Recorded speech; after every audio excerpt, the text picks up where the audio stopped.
Hey guys, this is Coach Keith Keppner. In this video, we're going to talk about the framework for teaching boxing technique.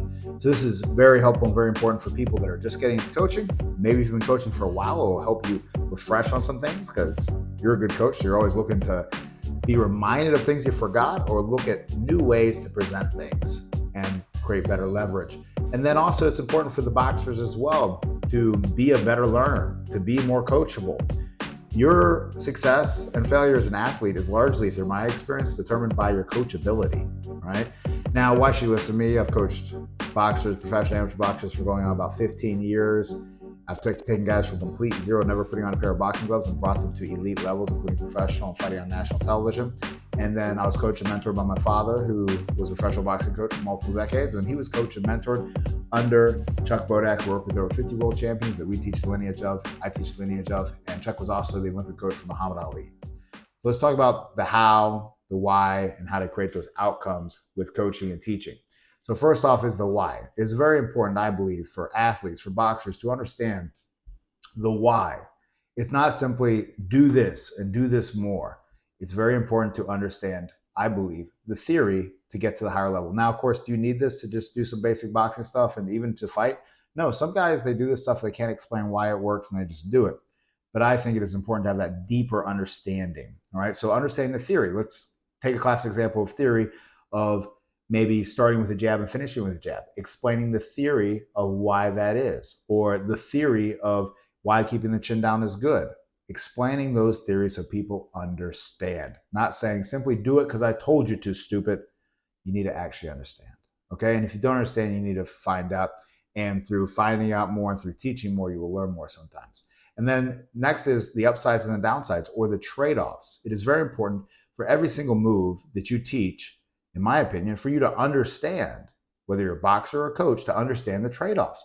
What are the upsides of this move? What are the downsides of this move? No matter how good the move is, there's going to be some downside. There's going to be arguably a 5% downside, 95% upside, 5% downside. Most realistically, they'll have maybe 80-20, maybe 60-40, where, yes, if you do this, it's a 60% chance of good or 80% chance of good, but then there's a trade-off. There's some things that you're opening yourself up for that you need to be aware of.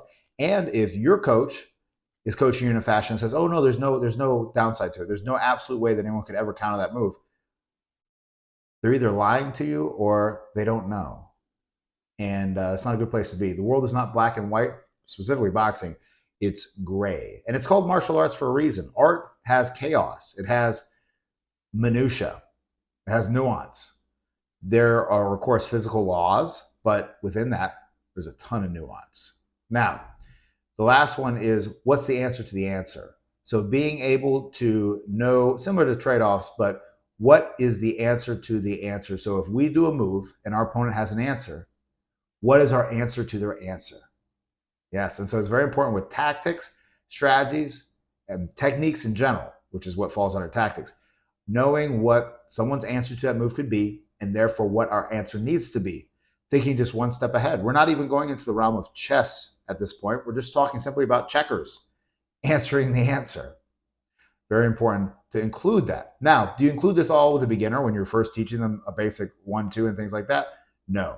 You go through and teach them the basics and some basic surface understanding of why, the theory, the upsides and the downsides and things like that.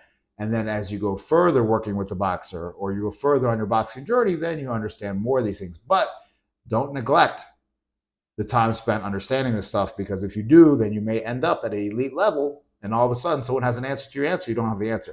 Or you don't realize what is the downside to the good move you're doing, and someone's explained that downside and you don't even realize it. Very important stuff. All right, now let's talk about the how, right? How do you teach it?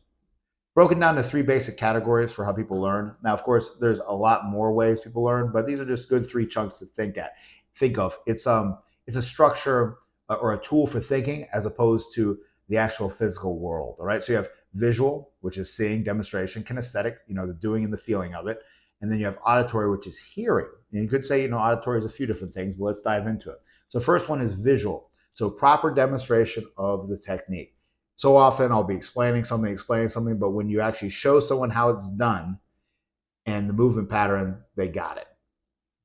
Obviously, one of the best ways to teach visual, because you ignite mirror neurons in someone's brain, and that allows them to encompass the move and bring it into their own motor framework. Then giving visual cues.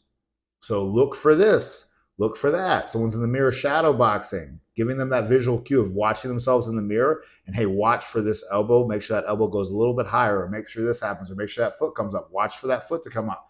That is very, very helpful. And of course, visual cues when we're talking about defense and things like that become even more important.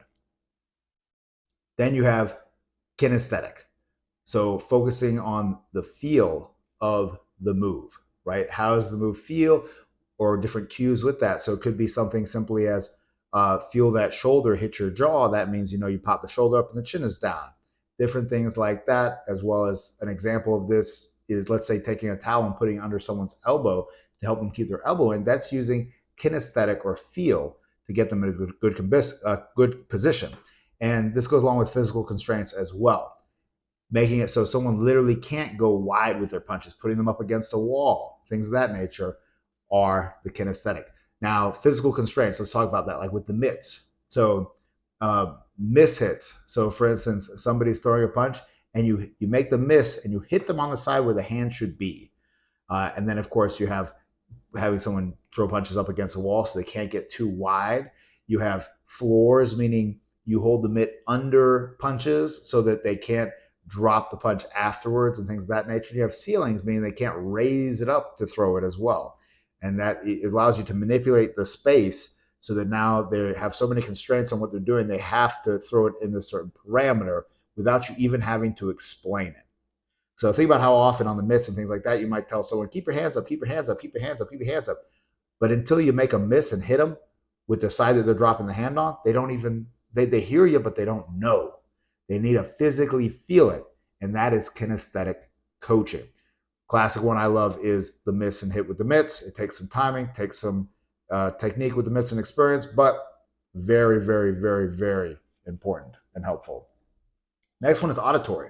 So verbal explanations of the move, right? So explaining the move, that falls in that category of the why you're doing it, and then explaining the different cues to watch out for. But then it also could be simply different timings, for instance. This is where auditory does become very important. Hearing the difference of a good punch on the bag versus a not so good punch, or on the mitts, when it all lines up well, it cracks. When it doesn't, it doesn't. When you push it, it doesn't crack.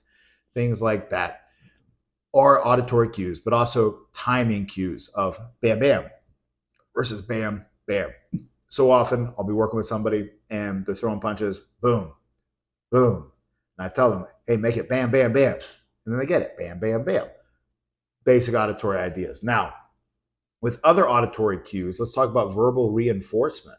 This is a big one here. So you have the internal and external feedbacks. You have the internal. You feel that?